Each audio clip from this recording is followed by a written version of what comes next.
সার্জিস আলম, তার নির্ধারিত সময় 5 মিনিট 30 সেকেন্ড। ধন্যবাদ বিজ্ঞ বিচারক মণ্ডলী। বিজ্ঞ বিচারক মণ্ডলী আজকে পক্ষ দলের তৃতীয় বক্তা যেখানে শেষ করেছে সেখান থেকে শুরু করতে চাই।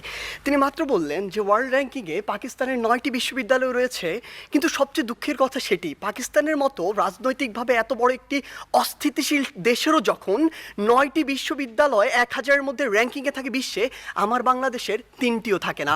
আমার বাংলাদেশ এ কারণেই সফলতম হতে পারে না। তিনি আজকে বললেন আমরা নাকি আমাদের যে স্বপ্ন সেটিকে বিশ্বাস করি না। আমরা একটি দেশ নিয়ে যখন কথা বলবো তখন শুধু স্বপ্নের উপরে ভর করে থাকতে পারি না, ওই আবেগ দিয়ে চালিত হতে পারি না।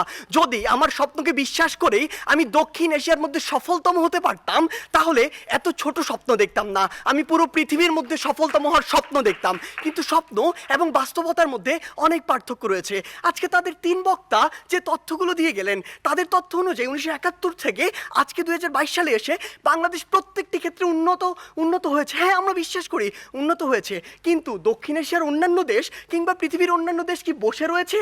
বিজ্ঞ বিচারক মণ্ডলী একটু লক্ষ্য করুন, 2020 সালের তথ্য মতে বাংলাদেশের যে অর্থনীতি, এটি হচ্ছে বিশ্বের 35তম বড় অর্থনীতির দেশ, যেটা 2035 সালে গিয়ে হবে বিশ্বের 25তম বড় অর্থনীতির দেশ।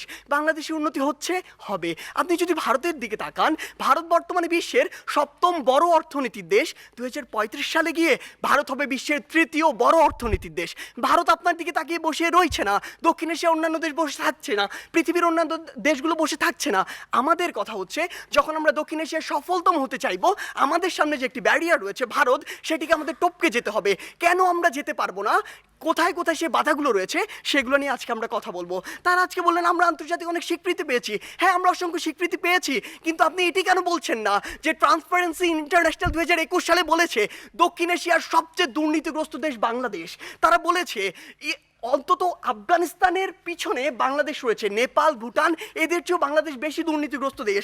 আপনি কেন এটি বলছেন না? বিগত 15 বছর ধরে আপনার দেশ থেকে যে পরিমাণ অর্থ পাচার হয়েছে, তা দিয়ে আপনার দেশে 2 বছরের বাজেট দেওয়া যেত। আমাদের সমস্যাগুলো এই জায়গায়। আপনি শিক্ষা নিয়ে কথা বলছেন, বাংলাদেশের শিক্ষা খাত যদি লক্ষ্য করুন, পৃথিবীর কোনো মধ্যম আয়ের দেশ, স্বল্পোন্নত দেশ কিংবা উন্নত দেশে জিডিপির মাত্র 2% শিক্ষা খাতে বরাদ্দ দেওয়া হয় না, বাংলাদেশে মাত্র 2% দেওয়া হয়। শুনে অবাক হবেন, এই 2%-এর অধিকাংশই চলে যায় আমাদের ওই শিক্ষক, কর্মকর্তা, কর্মচারীদের বেতন দিতে।